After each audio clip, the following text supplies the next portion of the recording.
Bonjour à tous et bienvenue dans cette nouvelle vidéo. Bon, dans cette vidéo il y a pas mal de choses un petit peu nouvelles, je dirais. Déjà je me suis coupé les cheveux, c'est merveilleux. Et là en ce moment je suis encore blessé. Je me suis fait mal en skate, enfin bref. Là n'est pas le sujet de la vidéo, mais voilà, je me suis blessé. Donc les jardins je continue d'en faire, mais via des personnes qui travaillent pour moi. Mais en soi je ne peux plus travailler pendant 3 semaines, c'est super.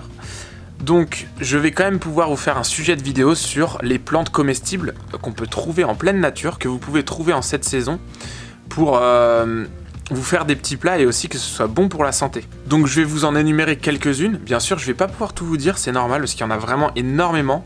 Je vais vous donner celles qui sont le plus faciles à retrouver en pleine nature et celles que je trouve quand même plus ou moins intéressantes. Donc on va pouvoir commencer. Donc tout d'abord l'inévitable ortie. Je sais que j'en ai déjà parlé dans d'autres vidéos. On peut s'en servir comme répulsif, on peut s'en servir comme désherbant, comme engrais, mais on peut aussi la déguster. C'est-à-dire que cette plante, elle va être très riche en calcium, en fer et en vitamine C. Donc pour bénéficier de ces molécules, vous pouvez manger soit les têtes, soit les feuilles. Mettez pas la tige quand vous allez la cuisiner, faut la trier un petit peu, mettez des gants. Donc faut les laver, faut les couper, faut les sécher.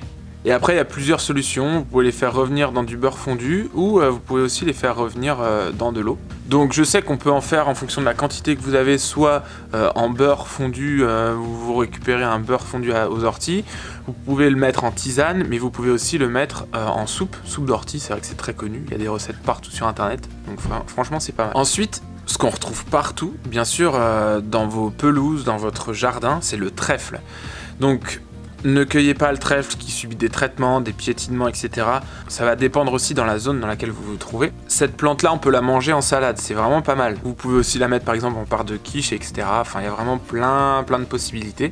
Et franchement, c'est un produit c'est une plante que j'avais pas forcément l'habitude de goûter et ça ajoute un petit plus. Ensuite, on a la pâquerette. La pâquerette, on la trouve pareil dans toutes les pelouses. Là, ça va être le moment. Donc, cette petite fleur blanche avec le milieu jaune. C'est une plante qui est pleine de calcium. Donc vous faites attention aussi sur cette plante. Veillez à ne pas la cueillir aux endroits où il y a des pesticides, des piétinements, etc. Regardez avant de cueillir tout ça. Donc ça, vous pouvez l'ajouter dans vos salades, dans vos petits plats, c'est vrai que c'est agréable, ça met un petit peu de couleur. J'avais déjà aussi parlé du pissenlit, j'ai fait une vidéo complète là-dessus, donc ça vous pouvez aller voir directement sur ma chaîne Good Time Garden. Donc il y a plein d'effets bénéfiques du pissenlit, moi c'est vrai qu'on peut manger les fleurs mais aussi les feuilles en salade, moi j'adore, enfin bref, il y a plein de petits plats qu'on peut faire avec. Je fais un petit aparté, n'oubliez pas de vous abonner à la chaîne pour revoir toutes les nouvelles vidéos, de mettre un pouce bleu pour m'encourager et si vous avez des questions, n'hésitez pas pendant la vidéo à m'en mettre en commentaire. Alors il y a une plante qui est aussi bénéfique, que je vois bénéfique pour les animaux, mais aussi pour nous les hommes, c'est le gaillet gratteron. Donc cette petite plante qu'on voit un petit peu courir sur le sol, plante sauvage, mais quand elle vient sur les vêtements, elle colle à moitié. Elle est un petit peu râpeuse, donc c'est une plante qui est très riche en vitamine C et on peut aussi le déguster en salade, donc pareil, il faut la nettoyer, il faut la préparer, prenez plutôt tout ce qui est jeune pousse, c'est vrai que c'est mieux. Après on a l'inévitable ronce, donc là où on prend les mûres, ce petit fruit qui ressemble à une framboise mais qui est plutôt noir. Donc c'est vrai que cette plante là elle est très intéressante, on la trouve vraiment partout, veillez à pas la cueillir n'importe où non plus, hein. Toutes les plantes qu'on trouve à l'aspect sauvage c'est toujours la même chose, regardez ce qu'il y a autour, qu'il n'y ait pas de traitement, etc. Donc cette plante elle est très riche en tanins et en vitamine C. On peut aussi utiliser les tiges pour faire de la vannerie. Donc la vannerie c'est un petit peu tout ce qui est tressage et tout. On peut fabriquer plein de petits objets grâce à cette tige qui est très flex, qui est très modulable. Comme le chanvre en fait, on peut le travailler pas mal. Et pensez à toujours cueillir les baies que vous trouvez en hauteur. Évitez toutes les baies qui sont près du sol. Dans les 50 premiers mètres, je dirais entre 50 cm et 1 mètre. Évitez de cueillir celle-là, prenez tout ce qu'il y a vraiment au-dessus. Alors une plante que j'aime bien, on retrouve vraiment partout à l'état sauvage, la fleur je la trouve très belle, c'est la fleur de sureau. Donc le sureau, c'est vrai que dans le commerce maintenant ça s'est pas mal développé, on peut faire du sirop de sureau, on fait aussi quelques boissons à base de sureau, on peut faire de la confiture de sureau. Donc c'est une fleur qu'on a simplement besoin de cueillir, on peut aussi consommer les baies sous forme de confiture, etc. Par exemple quand vous voyez un sureau noir, vous savez que le sol est très riche en azote parce qu'il a besoin de beaucoup d'azote pour se développer. Donc avec le sureau on peut aussi préparer des vins aromatisés, il y a plein de possibilités sur la fleur de sureau, vous pouvez renseigner sur internet, fouiner, mais il y a vraiment plein de possibilités, plein de recettes qui existent. La seule chose qu'il faut faire très attention sur le sureau, c'est que toutes les baies de sureau contiennent une molécule qui se transforme en cyanure. Donc faut jamais la consommer crue, toujours la consommer cuite, bien faire bouillir, etc., bien préparer le fruit. La fleur, il n'y aura aucun problème. Et ne confondez pas le sureau et la yèble. Donc c'est un arbuste un peu plus petit qui fleurit en août, mais bon, en vrai, même si la fleur se ressemble, quand même là il y a une différence, il y a vraiment un arbre et toute petite plante à côté. Franchement, là-dessus, soyez vigilants, mais normalement on se trompe pas.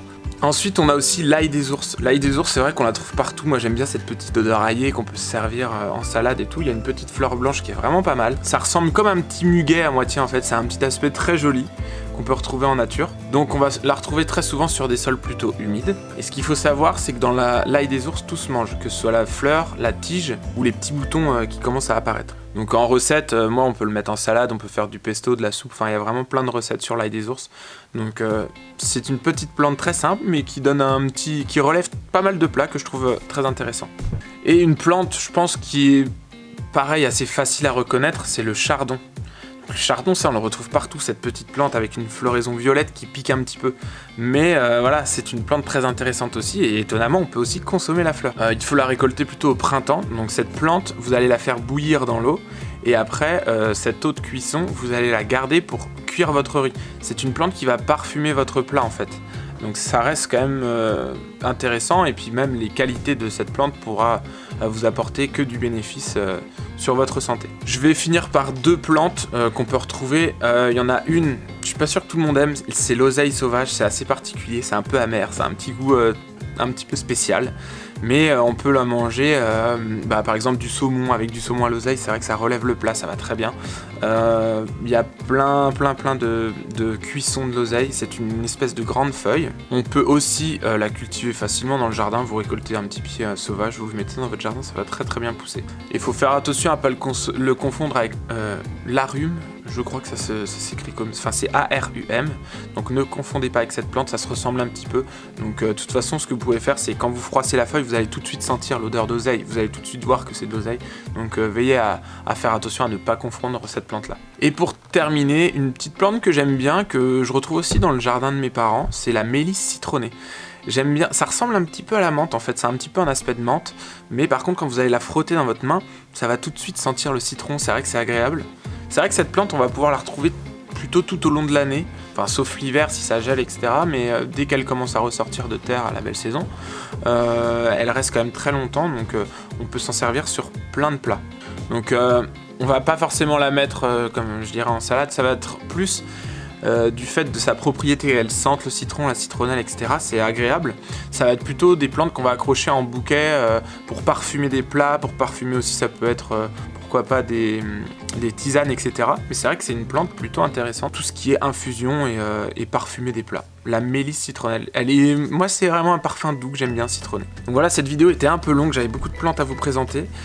Si vous avez des questions sur des nouvelles plantes, si vous voulez que je refasse une vidéo, que je présente d'autres plantes sauvages qu'on peut consommer, qu'on peut trouver à l'état sauvage partout en France, n'hésitez pas à me demander, en commentaire. Et je referai des vidéos pour ça. Donc n'oubliez pas une chose, moi je suis toujours là pour vous et pour vous aider. Je vous dis à une prochaine. Ciao!